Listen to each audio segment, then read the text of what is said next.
Hello, everyone, and welcome back to MMA from London to LA. Delighted to be joined, as always, by Chris Allen and Colin Crandall from LA. Me and Chris representing the UK. How are you both this? Well, I was going to say this evening, but depending on where you're watching, how are you guys today? I'm very happy to be here with my good friends from England. Sweet. How you doing, Chris, mate? Yeah, man, it's definitely evening here, let me tell you, on a Sunday. So, Is the yeah, weather's man. been? I don't know about you, Colin, but the weather's been absolutely diabolical in the UK today. I got you. No, we had the diabolical UK weather for earlier this year, perhaps a month or two, when people were really getting upset. A lot of people on the radio, when I was driving, would say, "This isn't what we've paid for." Here in California, you know what I mean? And the higher Feel prices our and pain, everything. man. Yeah, Feel our pain. yes, we did. Yes, we did indeed. The cities here like Portland, Oregon, and Seattle, Washington are known for similar type of weather, rainy most of the time. Although they do get it quite bright and sunny when it's not raining. And I know you guys, even when it's not raining, have it a bit gray. However, London's a beautiful city, and nearby where you guys is amazing. So it's not all rain and misery, is it? Very true, Well, very true. Well, speaking of a washout, we got to start with the main event from the last card. Pavlovich versus Blades ends in the first round with Pavlovich getting a knockout win again. It's almost Oh, becoming too easy for the for the man with hands of stone. Yeah, Pavlovich has come to the UFC, six wins in a row, first round knockouts. I think the only similar thing I've seen this to comparable is probably Shane Carwin when he started in UFC. Chris, I'll yeah. start with you. How impressed were you with Pavlovich's performance against Curtis Blades? Sorry. well, I said it all along, and I was when they were squaring them up like in the cage. They do the live odds. And I Yeah. was like, how's Pavlovich not the under how's Pavlovich the underdog? I was like, Mm, wait a minute, I could have put some serious money on this, and I would have put first round finish as well. mm, So I think he was very underestimated. I was surprised how underestimated he was.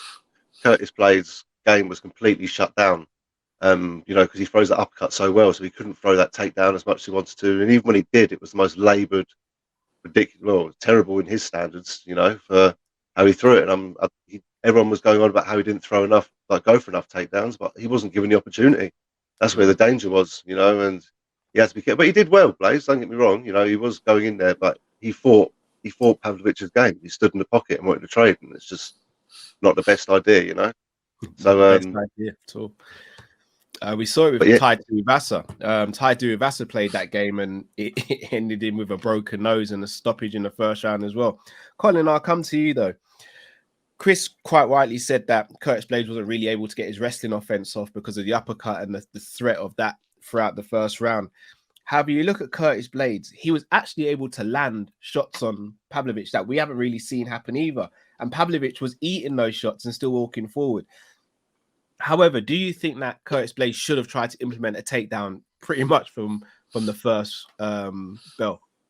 Yeah, I do indeed, and I really thought Curtis had a good chance to win if he did that, and I thought the takedowns did have a chance of being successful. I was speaking with Jason Nickel, the father of Bo Nickel, the upcoming prospect with the amazing American wrestling credentials, and he had seen Pavlovich train at American Top Team, which is where Bo Nickel is training, and said that he was looking quite good. And also, we know Pavlovich had trained at AKA American Kickboxing Association, excuse me, with Daniel Cormier, and it did have some wrestling.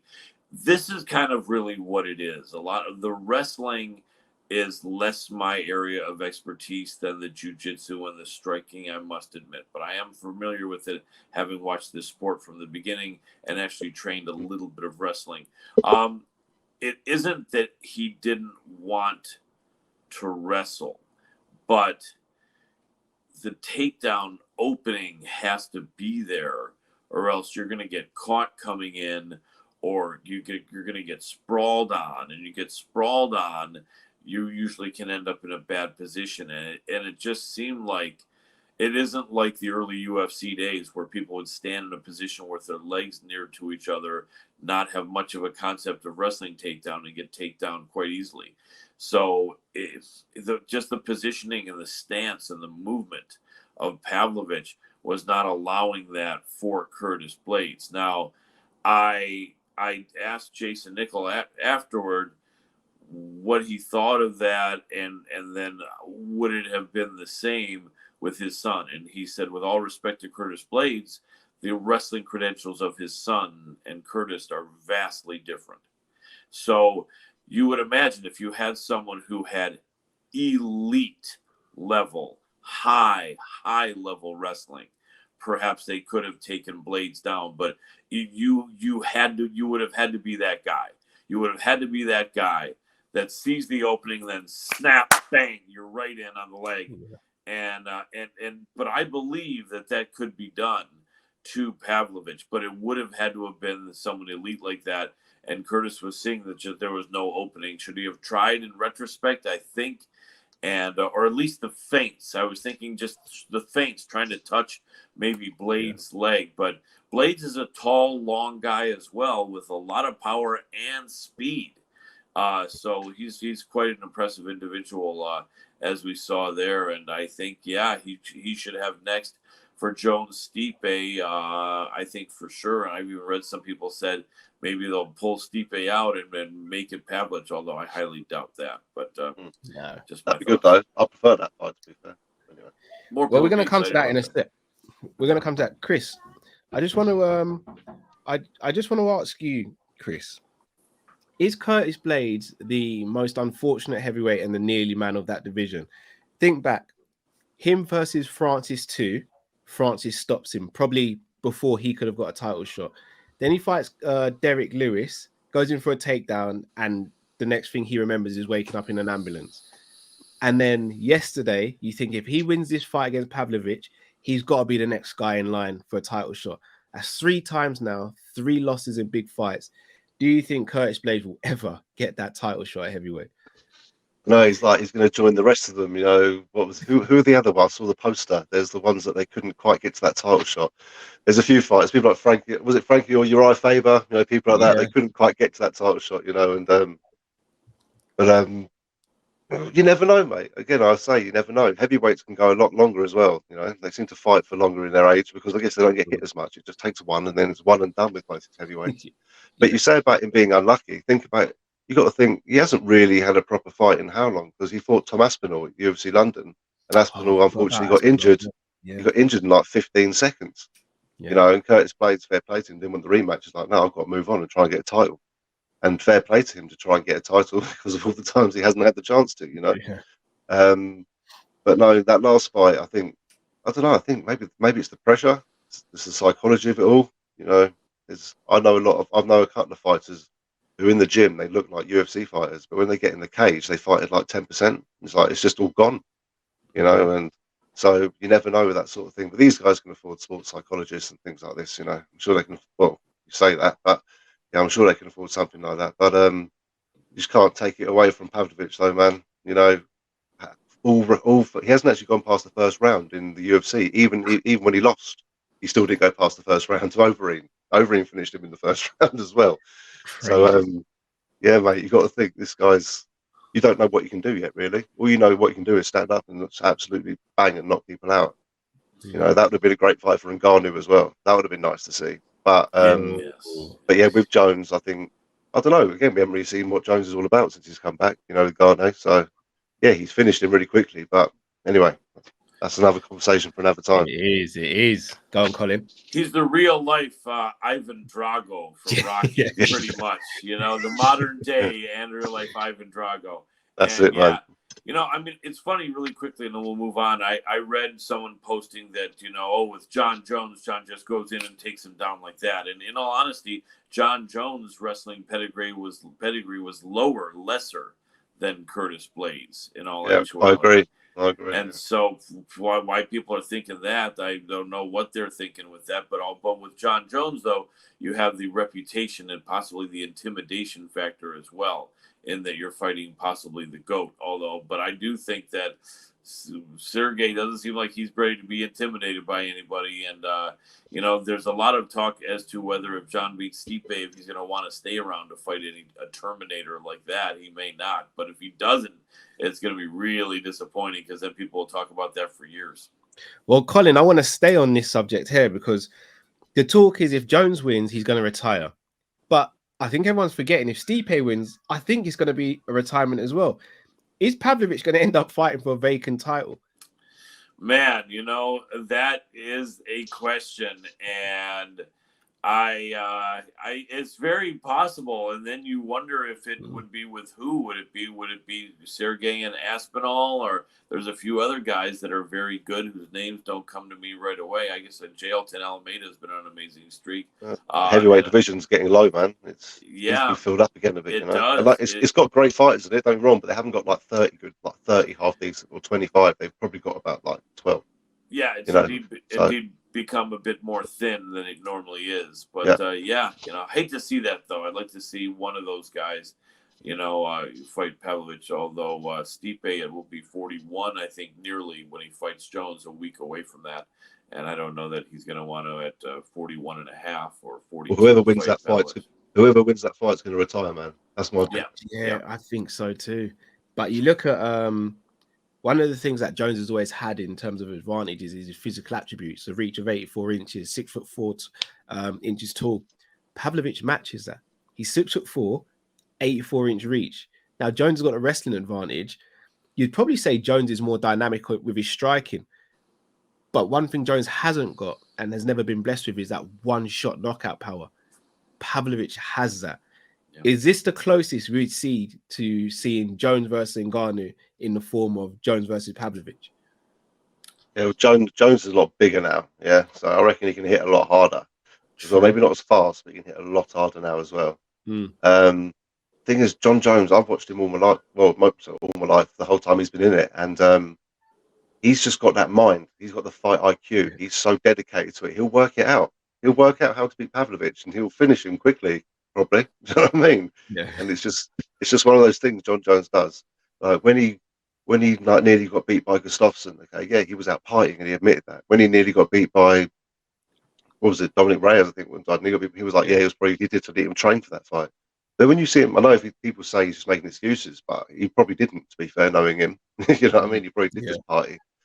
But when he actually trains for fights, you see what happens.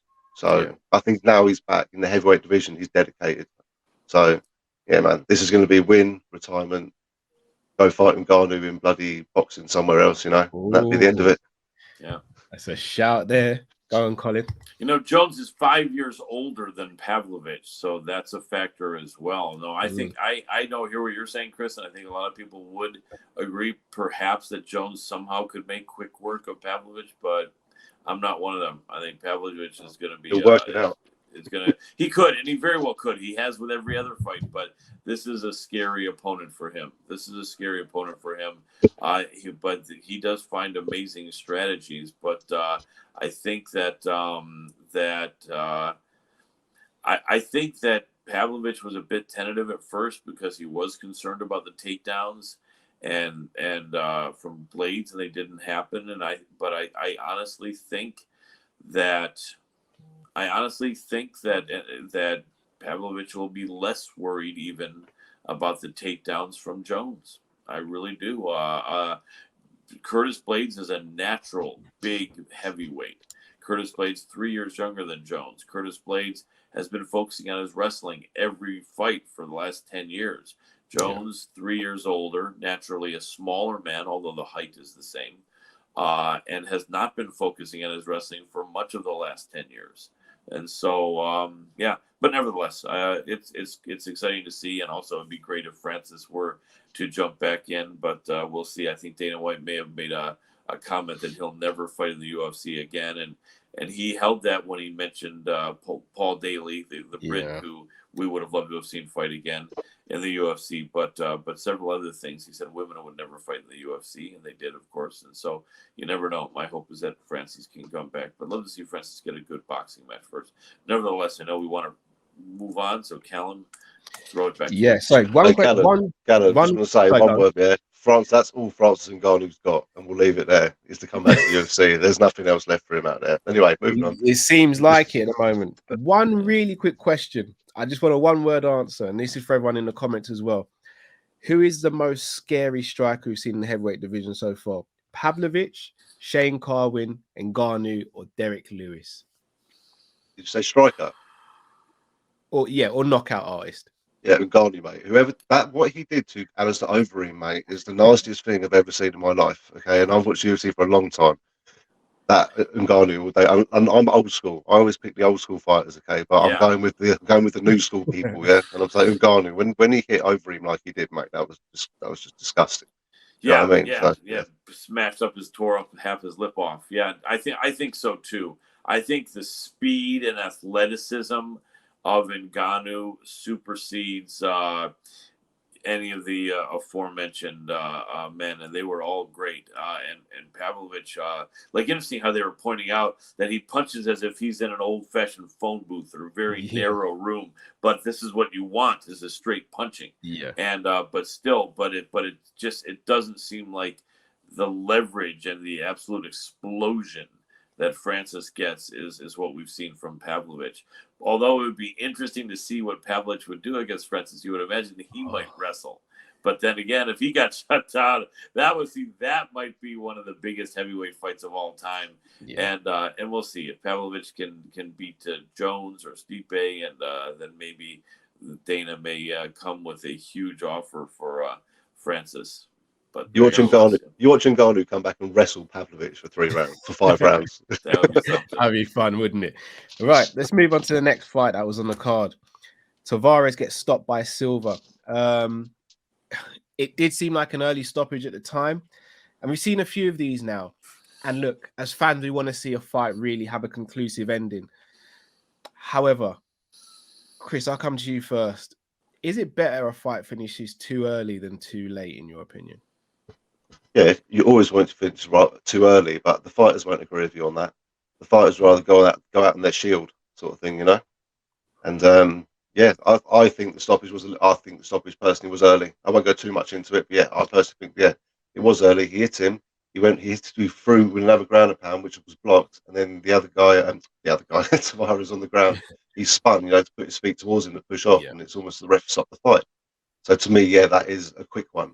Couple of referees I've only seen a few times officiating tonight as well. Not that I'm putting a name on anyone, but maybe that's an issue. But maybe they're just trying to protect the fighters more, which is fair enough. You can't not protect them for that. And the problem is that they don't, as everyone knows, they don't get the point of view that we get. They don't get the view that we get on things. They see it head on, or whatever angle they can get themselves to. They don't get to see a replay. Well, they do afterwards, but they don't always get to, straight away. The view isn't good enough, and to be fair to them, they've got to make a split decision in a life or death potential situation. So, I can't give the refs any stick for that, really, but I'd rather it was too early. Yeah. Colin, it's an unenviable job being a referee, especially in UFC, because you literally have a split second to make a decision that can alter and change the path of someone's career forever, effectively. However, and sorry to put you on the spot here, because I don't know if there is an answer to this, but what can be done about these early stoppages? Is there a resolution to this? That is a very good question, Callum. That's okay. I'm happy to do it. I'm that guy if anyone can be on the spot, not that I know it more than anyone else, but I'll be that guy.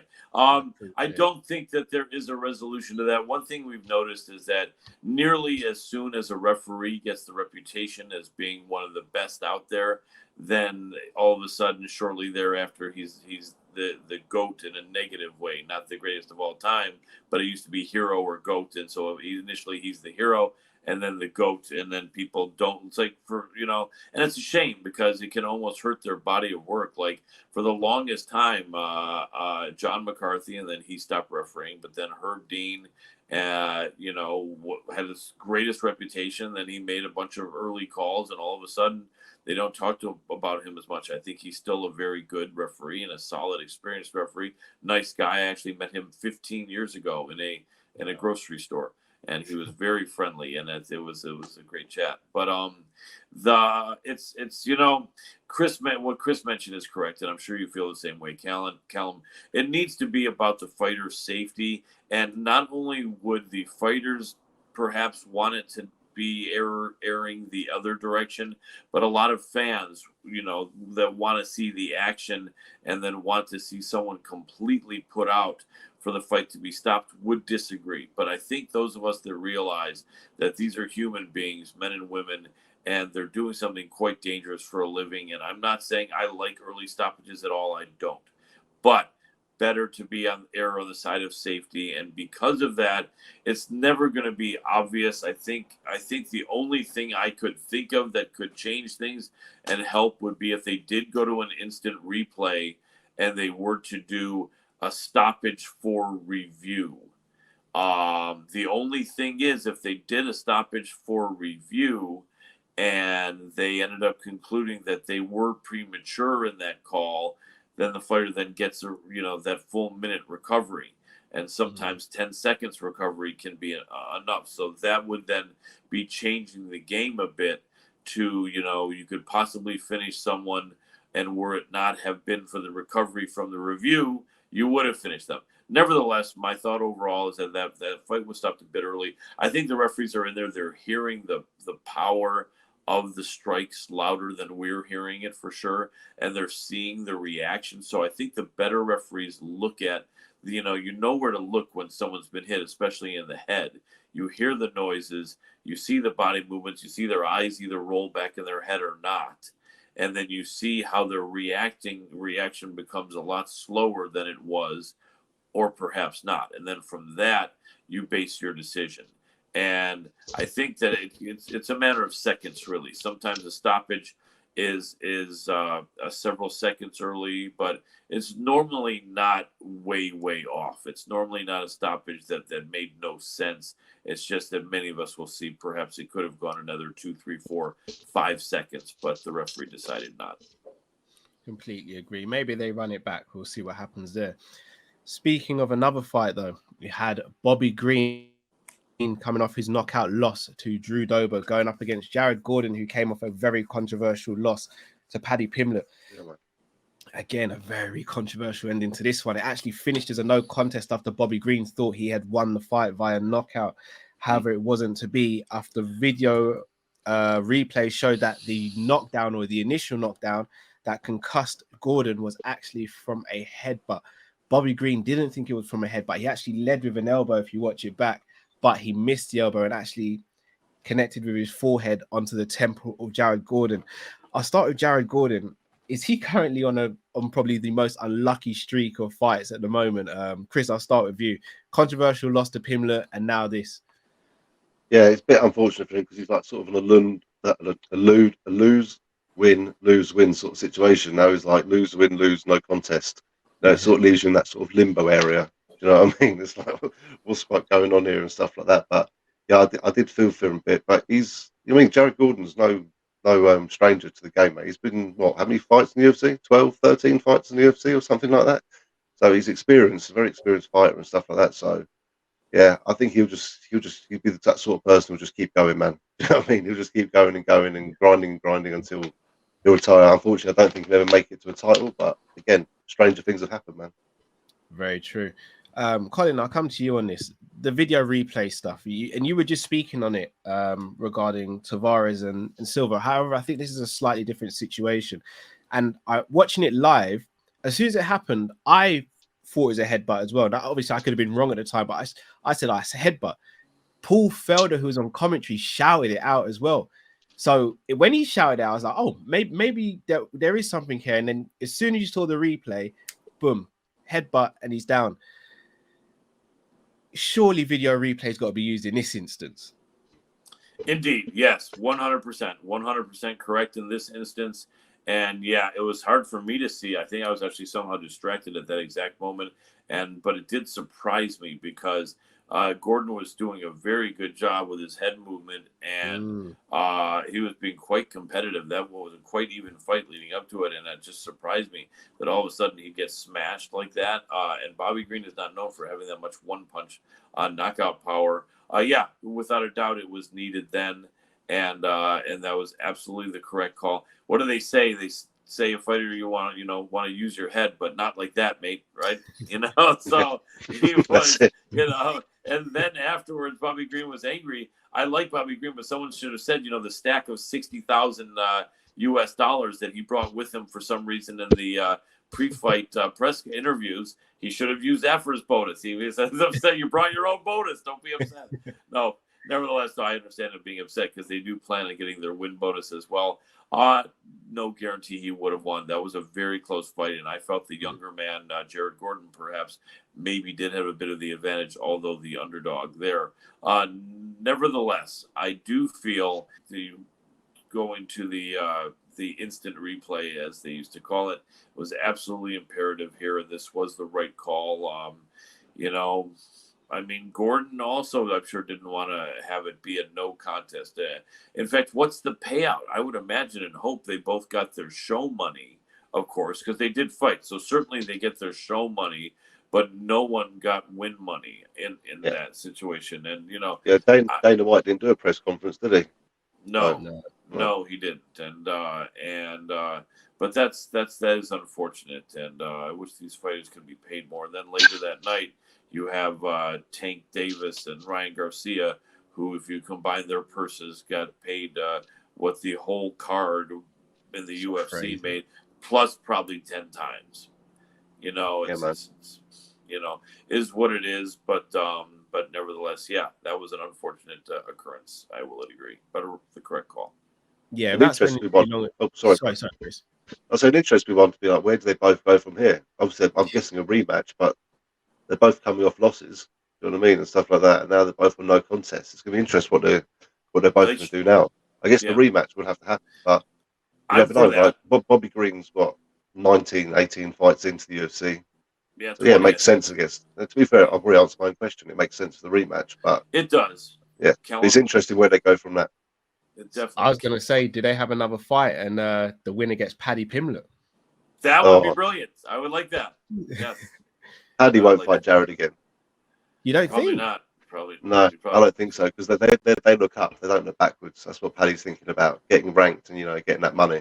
Definitely. After he came out of his operation, he said he'd run it back, but obviously he's probably heavily drugged up at that point. Yeah, yeah. That's it. Very interesting. Over to you, Colin. Well, yeah, I think okay. So yes, let's proceed on from that, and hopefully we'll see that rematch. So in the next fight, we were looking at Yasmin Lucindo and Brogan Walker, the younger girl who's only 21 years old, I believe. Yeah, did win. She looked great against Jasmine Herregui, who was a very, very, very talented fighter from Mexico who's undefeated. And then she came in as the large favorite to Brogan Walker, who came in with the nickname Brogy the Bear. And that was, yeah, that's it. Yeah. And she's lost her second fight in the UFC now. And Brogan is 34. You had a 34-year-old against a 21-year-old. 21-year-old did win, but Brogan Walker made it a fight. I don't know if you guys have any comments on that. If not, I'll proceed to the next one.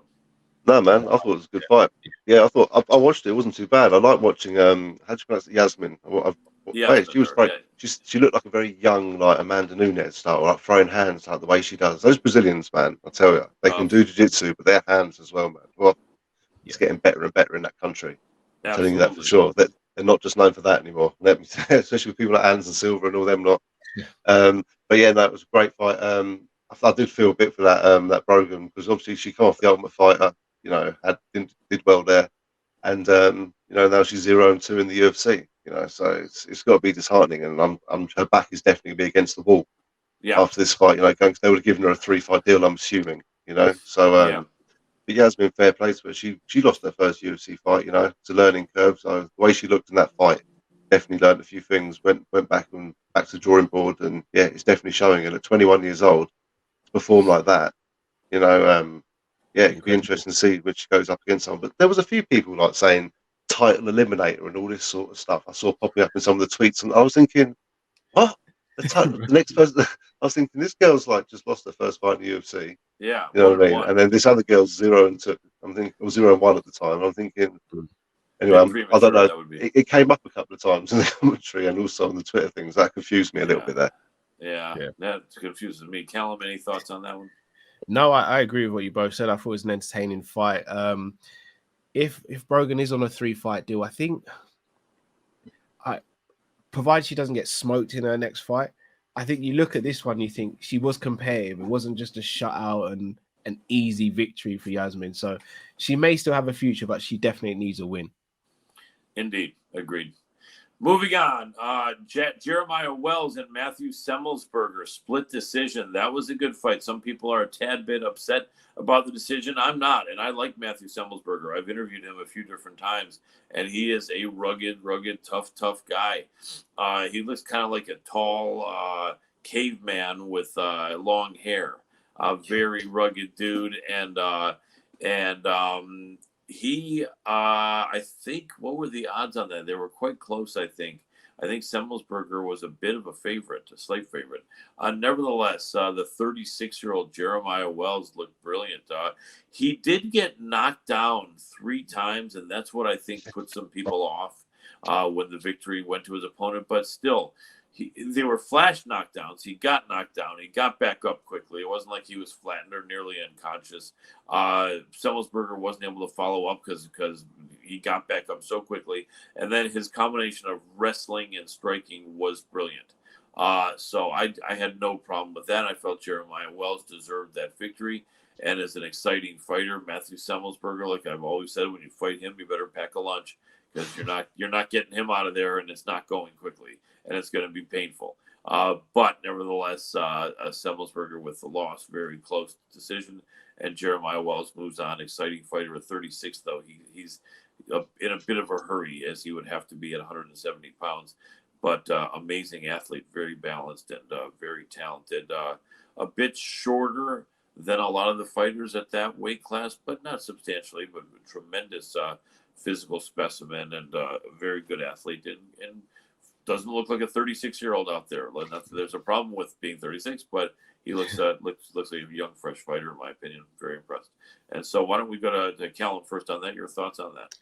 Yes, again, I think that the whole 3 knockdown thing, I think that's being skewed because of the boxing scoring, right? And that being adapted in MMA, which probably is a much wider conversation on how fights should kind of be scored nowadays. But I think people see a knockdown and automatically think, oh, it's got to be a 10-8 to the person who got the knockdown. But MMA is so different because, as you said, they're flash knockdowns, get back up. You can still be dominated for the rest of the round, even though you might score the knockout. I think I remember back to Masvidal versus Covington. He scored a flash knockdown. I think it might have been in the 3rd or 4th round.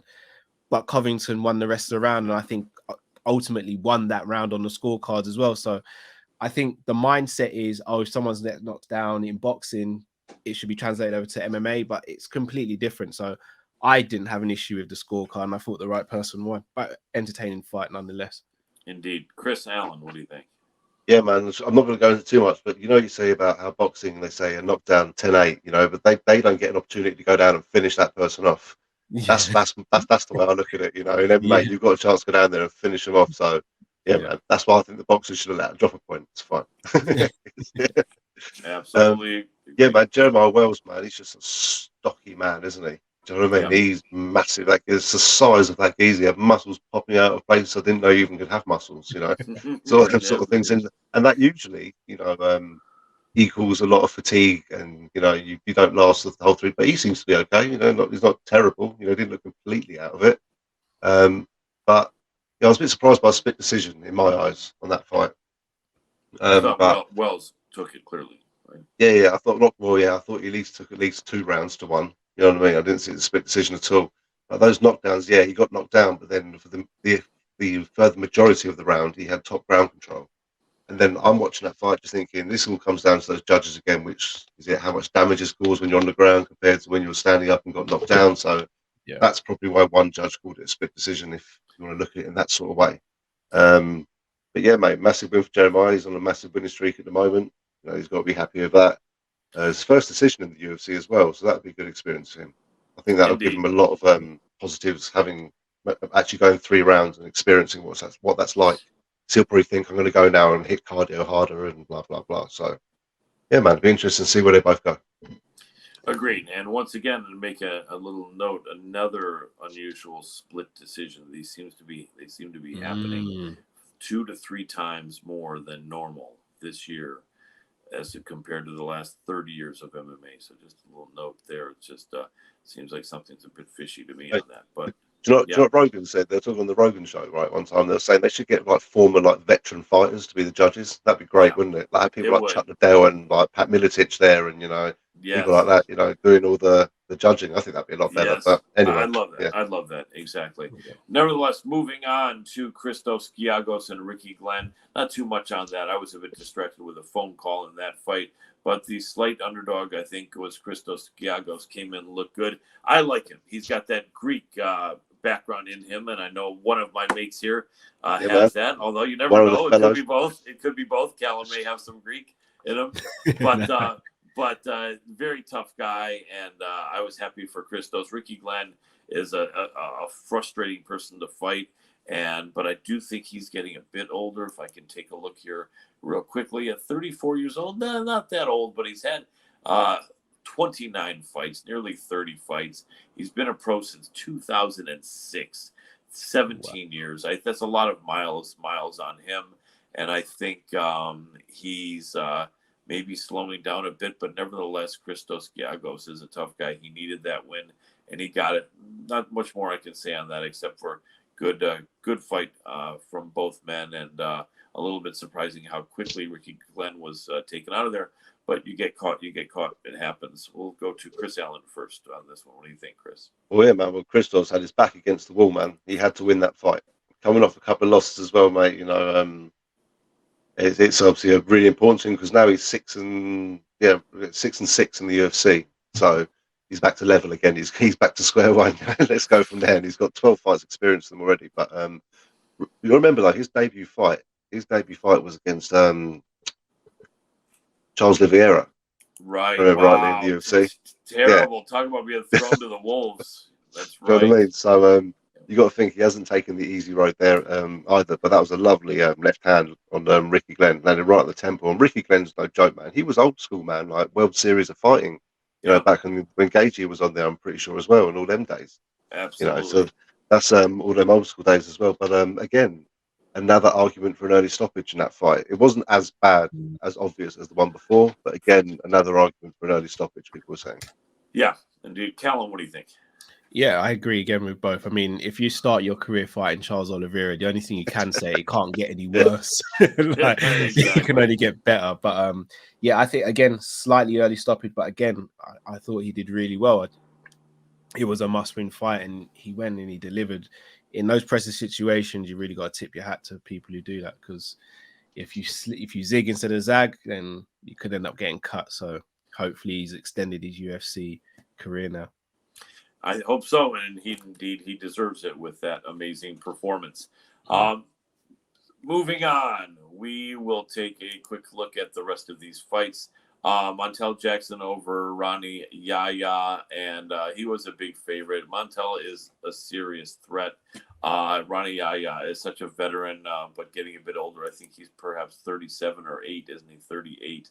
Old school, Ronnie Yahya. Yeah, man, way back there, man. I think world extreme cage fighting, WEC, with a blue ring cage floor with Uriah Faber as the champ, and just from back in the day, if he catches you on the ground, he can submit you. But Montel Jackson did not even give him a chance. Montel is a very talented fighter, a good dude. He is nearly perfect in the UFC. Wow. No, he does actually have 2 losses, but still 2 losses against 7 wins now. And his 2 losses were against 2 very good fighters, Ricky Simon, if you will, who is an amazing fighter, not far off of title contention, with the fight coming up this Saturday. And that was actually the very first fight. Talk about a bad first fight when they've given you Charles Oliveira or Ricky Simon. Not much better for your first fight in the big leagues. And then he did lose to Brett Johns, who's actually a very talented fighter. You guys probably have heard of the Mikey. Yep, the Mikey from out there. The Welsh. Is the Welsh Brett Jones Yep, Welshman, from wasn't he? Welsh. Swansea, Wales. Yep. Swansea, yeah. That's it. Yep. No, Swansea. Swansea. There we go. Yeah. That's it. That's it. I like it. And so those aren't bad losses. No, he's a very talented guy. He's very quick. He's very talented. He's got good length. 5'10" for a bantamweight is quite good. And I liked the fact that he didn't celebrate afterward, and I think he never does. And then they asked him about that, and he said something like, "This is a very serious thing we're doing. It's dangerous," and he understands the ramifications of having someone be, knocked out, or nearly unconscious. And he said he doesn't want to celebrate that because this guy has to go back to his family and hopefully have a career. And he said, and then he mentioned Gerald McClellan. And it's funny because when I was listening to him lead up to that, and I'm an old boxing guy from way back, McClellan was from my hometown, my original hometown, Detroit, Michigan. And I just knew he was going to say that. And it surprised me because McClellan had that terrible, fateful fight with Nigel Benn, right perhaps when this man was born. That was 30 years ago, right? And nevertheless, he was aware of that. And it just brain damage, unfortunate, marked brain damage to Gerald McClellan from that fight. And he had been a top contender. In fact, he and Roy Jones had an amazing, Roy Jones Jr. had an amazing rivalry in the amateurs. And they were leading up to what would have been an amazing rivalry in the pros. And I sometimes will say I love Roy Jones, but he was quite fortunate to have had that serious opponent removed, because Gerald McClellan would have been a threat to Roy Jones. It wouldn't have been Roy Jones up here and everyone else out of the view as it was for all those years. He would have had someone right up on the level with him. And, God bless Gerald McClellan. He's still alive, and it's just quite unfortunate. But bottom line is what Montel said is, he said, I prepare to do this anyway. This is what I work every day for, to go in there and win the fight and to do some damage and to hopefully finish the fight. And he said, so this is what I'm there to do anyway. Why would there be anything to celebrate? And he said, and I'm not going to have any celebrations. And I thought that was very cool. I made a post on that, and I said, big respect to Mr. Jackson for the compassion and deep thought he gave toward his behavior and the seriousness of it. Let's go to who's first this time. I don't know. Let's go to we'll go to Chris, and then we'll go to okay. Okay, there you go. All right. Well, I think Montel Jackson, to be fair to him, has got some cojones, as they say. Like he's only, at the time, he only had 8 fights in the UFC. Man, Rani Yaya's had like 20 fights in the UFC. When they're matchmaking that, they must have thought a lot about Montel, as well, because he's fighting a veteran there, man. Old school veteran. And Rory's, he had 2 years off, pretty much, just under 2 years off. So he's been out for a while as well. So, yeah, mate, it's gutting for him coming back, and obviously he's got to now think about what he's going to do. But he won his last 2 fights beforehand. He wasn't on a losing streak or anything like that. So, we'll have to see how we get some of that. But yeah, Montel, another person off the Contender Series, man. You know what I mean? Another one off the Contender Series, doing well. It's nice to see that Dana's finding these people. It's a lot quicker process than The Ultimate Fighter, which is still a great show, to be honest with you. But yeah, man, it's great just to see them all coming through, mate, for sure. They need to do some they need to do some more heavyweight ones, man. Yeah, that would be great. Yeah. Love to see it. Callum, your thoughts?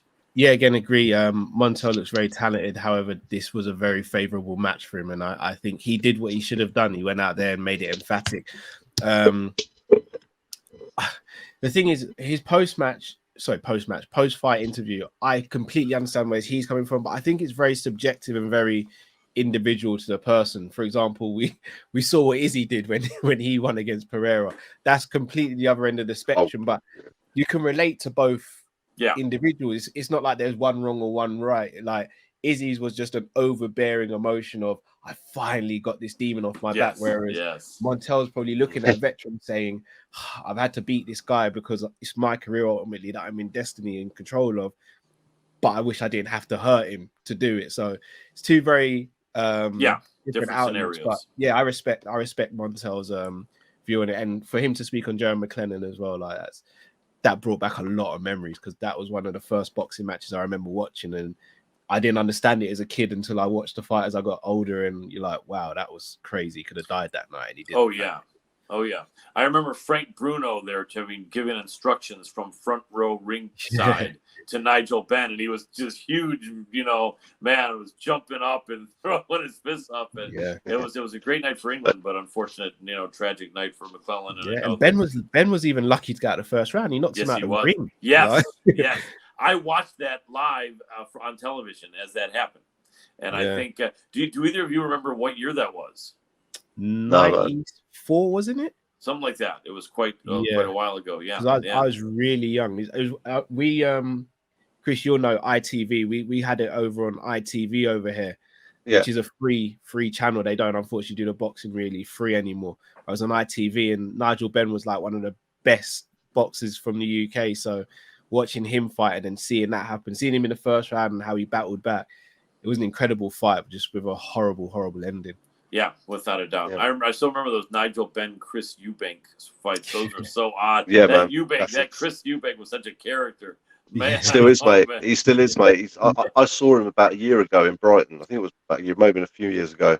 And it was about midnight. It was like midnight or nearly 1 a.m. He was walking around with his bow tie on, his pointy red shoes. I'm thinking, who's this guy? And then he turned around. It was like, it's Chris Eubank. Don't take the mick out of him. Don't laugh. Yeah. I love it. I love it. And I just want to quickly say, Callum, you talk about the celebrations, like, Izzy's thing and everything like that. Yeah. Do you remember what is your favourite one, man? If you could think about it, to me, it's BJ Penn going over and licking the blood off his opponent's head and then running back. Do you remember they actually run up and lick the geezer's head? It was like, man, that guy was mean. Favorite celebrations. Did you hear that, Colin? Yeah, a call came in that knocked me off for about 20 seconds. So I heard the question. Favorite after fight celebration. I'll keep mine quick then. I'll basically explain that it was BJ Penn who liked to go and lick the blood off his opponent's head. Then that's right. I remember. Yeah, without a doubt.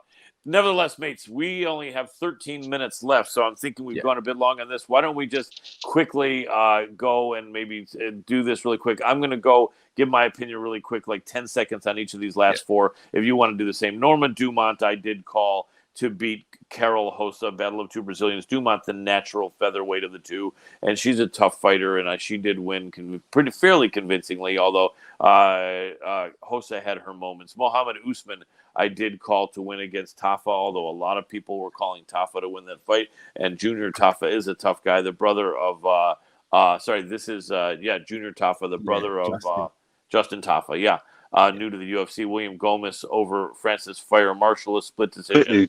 Colin, on that Usman fight, man, that was cool how they're both younger brothers, of fighters in the UFC. And I tell you what, imagine if your Usman looked at your younger brother and think, the size of you compared to me. Like, what did our parents eat when they were pregnant? When I was pregnant? Oh yeah, he's huge, man. Oh yeah, well Usman, he is indeed. Yeah, it always happens. The younger brother always gets that size. Nevertheless, the height, at least for sure, but maybe my brother, to be fair.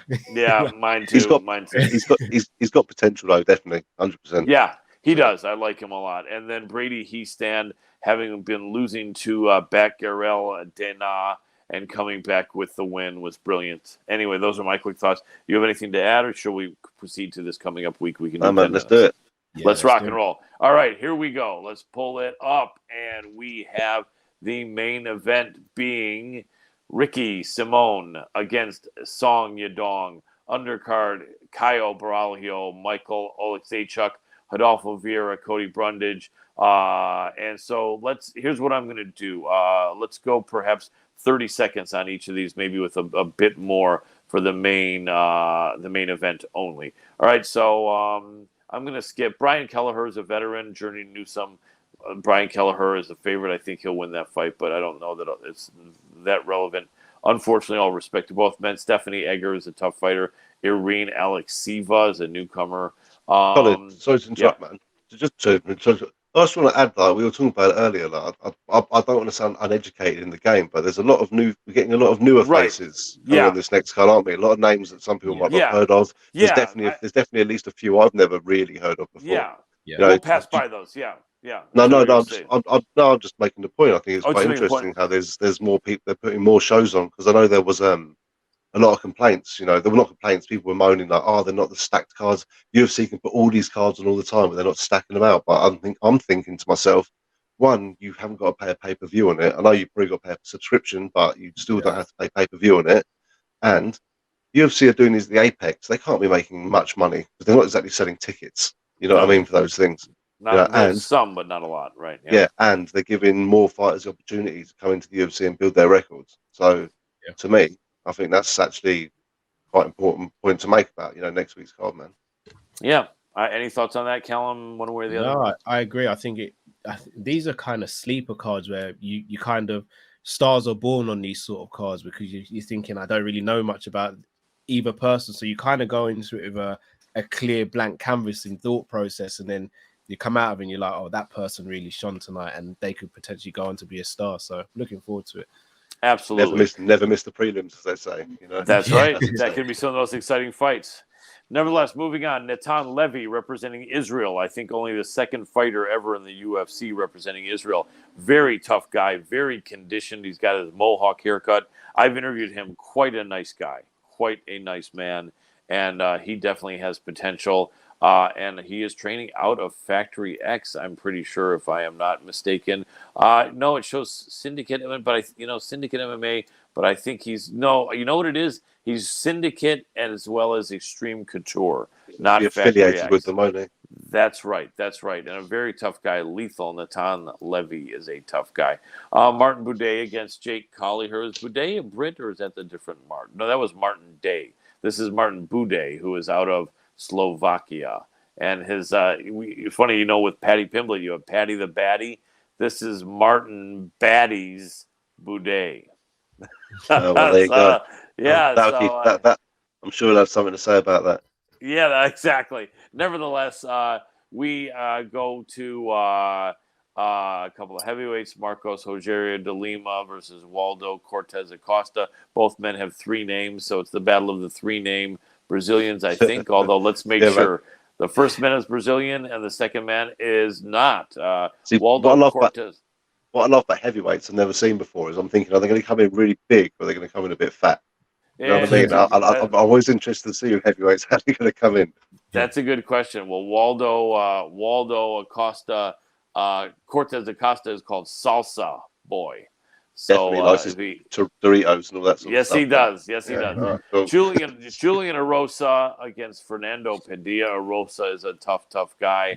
Right? As you know, he came off getting caught by Alex Caceres, Bruce Leroy, the man they call, and having been on a great streak before that. Me too. I love. He's a really good dude. And this guy he's fighting, Fernando Padilla, is coming right off Fury Fighting Championship. Looks to be a very thin guy at 6'1", 145 pounds. So that's 6'1" and about 10 stone. How often do you see that? He's on 6'4" and about 17.5 stone. There you go. Oh, yes, almost Jesus. Not exactly overweight either. So, no, I know, right? This is a very slim guy. All right, let's do it where we now can wrap up the fights that people have heard of. So, Rodolfo Vieira, the world jiu-jitsu champion, or shall I say jiu-jitsu world champion many times over. Brilliant fighter, very muscular. He used to have a problem with his cardio. He's since fixed that. He's acquired some striking and is a very dangerous fighter. He's 8-2 in the UFC. He did lose to Chris Curtis in his last fight, but I think was quite competitive. He's got a few wins. He lost that one where he gassed out to Anthony Hernandez. He's not a young fighter at 33, although not that old. And he has the advantage on the ground for sure. However, Cody Brundage is a wrestler out of Michigan. He's married to Amanda Bobby Cooper, if you guys remember her. She was a fighter in the UFC for about 3 years, and Invicta, a very nice girl. They're from Michigan, my home state, is how I know this. And Cody Brundage is a good wrestler in the UFC. He is 2-2, and he's coming off getting knocked quickly out by Michael Oleksiejczuk, who's in the main event. You'd have to favor Rodolfo Vieira here, although the odds are, the odds are showing Vieira about 3-1 favorite. Yeah, I think it's a bit of an unfavorable matchup for a wrestler to go against a guy who's got some wrestling and way better jiu-jitsu. So I would think Vieira, but I'm hoping my Michigan guy does something. Chris, what do you think? Yeah, man, it's a bad matchup, to be fair. I think I think for Rodolfo, it's definitely favourable in his, for him, definitely 100%. But again, he's been around for a while as well. You know what I mean? Things like that. And but it'd be interesting to see how it goes, because obviously you don't know what this other guy's. Well, I don't know much about his opponent. I'm not gonna lie to you, okay? But if he's mainly a wrestler, it depends what his striking's like as well. He might want to stand a strike. But at the end of the day, if he wants to use his wrestling, Rodolfo, he'll pull guard. You can take him down, or he can pull you on top of him. He doesn't really care which way you do it. Right. So I think that's what's going to be. I think he's going to get caught, and he's going to go for the takedown, and then it's just going to be a good night in the submission. Personally, that's my opinion. If you're a betting man, I'd go for a first round submission. Yep, very likely. Callum, what do you think? Yeah, I've gone for a second round submission for Rodolfo. Yeah, that'd be a new one. Fight ends early, yes. Ultimate fighter style, exhibition style. That's it, 2-1. Yeah, I think Rodolfo will take a lot of experience from that Chris Curtis fight, and I think if we've seen anything, Curtis has proved that he's more than capable of fighting absolutely anyone in that 85-pound division. So no shame in losing to him. But I think Rodolfo will get the job done here. Exactly. Now, this next fight has a quite interesting aspect to it.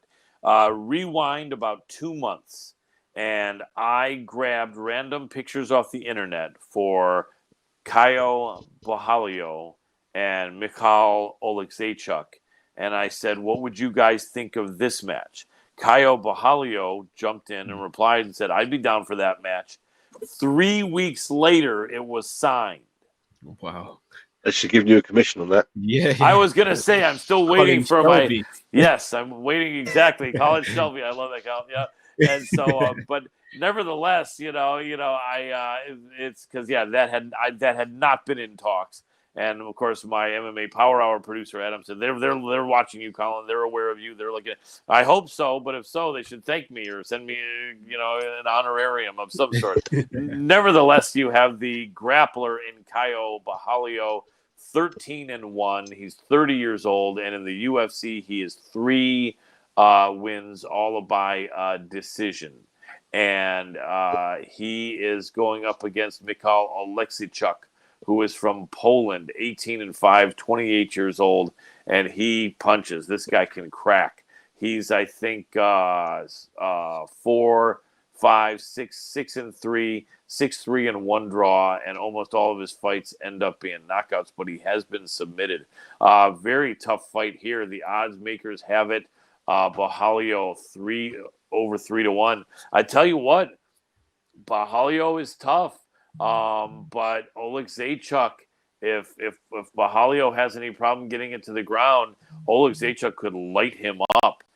We better make this quick, like 30 seconds each, because I think we do like to have it right at the hour. But I'm gonna say Borralho probably wins, but there's value in Oleksiejczuk because he can crack. Let's go Callum first on this one. Yeah, again, I'll be completely honest. I don't know much about the two fighters. I've watched a couple of highlight videos on both. So I'm doing something that I should never promote, but I'm going to go based off some highlights I've seen, and I'm going to go with the favorite. I think he may get a stoppage through strikes. Caio Borralho makes sense, even though he's more the submission guy, but he could get on top on the ground and then finish him that way. Chris, what do you think? No, man, Polish power, man, all the way. I'm supporting the Europeans, mate. They're closer to me, so it's fine. That's it. What I mean? So, yeah, mate. I'm going with him, man. I'm going with him all day long. Yeah, he's going to finish it. Yeah, mate. I think they've given him not a favourable fight, but they've given him it's not too bad for him. I think he'd be quite happy with that fight. Yeah, it could very well be winnable. All right, Ricky Simone Song Yadong. Song Yadong is a tough guy, only 25 years old. He's been in the UFC for, I think, 3 years, ever since, 4 years, almost 3.5 years. So he came in quite young. He got a draw against my man, Cody Stamen from Michigan. I felt Cody beat him. Marlon, he got a win over Marlon Vera. I thought Vera beat him. So he was for a bit a man who was winning without winning. He got a win over Kenny, and I felt Casey beat him. So I'm not a huge fan of this man because he keeps getting wins that he doesn't deserve. His last win, though, his last fight, Corey Sandhagen stopped him. Anyway, 25 years old, 5'8", 135. Ricky Simone is the more seasoned fighter at 30 years old on a 5-fight win streak. I think Ricky Simone wins this handily, and I think the odds should be much greater. They're making Ricky Simone barely a favorite at minus 130, minus 135. I think Ricky Simone handily as a best bet of possibly the month or the year so far. I guess we should make this quite quick, but Callum, you go ahead, and then Chris, and we'll wrap it up. Got Sonia Dong to win. Yeah, man. I don't know why. I have as well. Yeah, I have. Ricky Simone's brilliant, but I don't know, something about Sonia Dong. I think he would have learned a lot from that Sandhagen loss. I think he bounces back with a win. Yeah, man. I completely agree, man. I'm with him on that one completely. That's where my money's going. That's where my money's going. My men from overseas both ganging up on me on this one. That's okay. I don't mind. It's going to be a fun fight, though. I do think it's going to be. This is a kind of a throwback, grappler against striker. So it's going to be interesting to see who can implement their game plan. I will have Ricky Simone's coach, Colin Oyama, on the MMA Power Hour on Twitter Spaces coming up. Speaking of that, though, that's going to be Tuesday. Speaking of that, let's also let people know where you guys are, and what you're doing. Let's go, Callum, first. Let people know where else they can find you and support you. Well, apart from here, you can find me on social media at Callum Sanderson, and also on YouTube on the Sanderson Show channel. And Chris Allen. Anything, just type in Chris Allen MMA in most places you go, you'll be fine. And feel free to check out my promotion that we're starting soon as well, Bloodline Fight Series. Our debut show, 14th of May. Rochester Casino Rooms, pay-per-view will be out. Check it out. Fantastic. Well, I appreciate you, mates. Always a fun time hanging out and chopping it up with you, as they say here in the United States, and we'll look forward to doing it again. And next week we will have a guest, so stay tuned. And not only that, since Callum brought it in, I'll let Callum take us out, and then you can be the one also to close it, as you have that ability from the StreamYard. Go ahead, mate. Amazing. Thank you all for watching. Please hit the like button, subscribe. Shout out to Hannibal TV. We'll see you next week, people. Take care. Peace.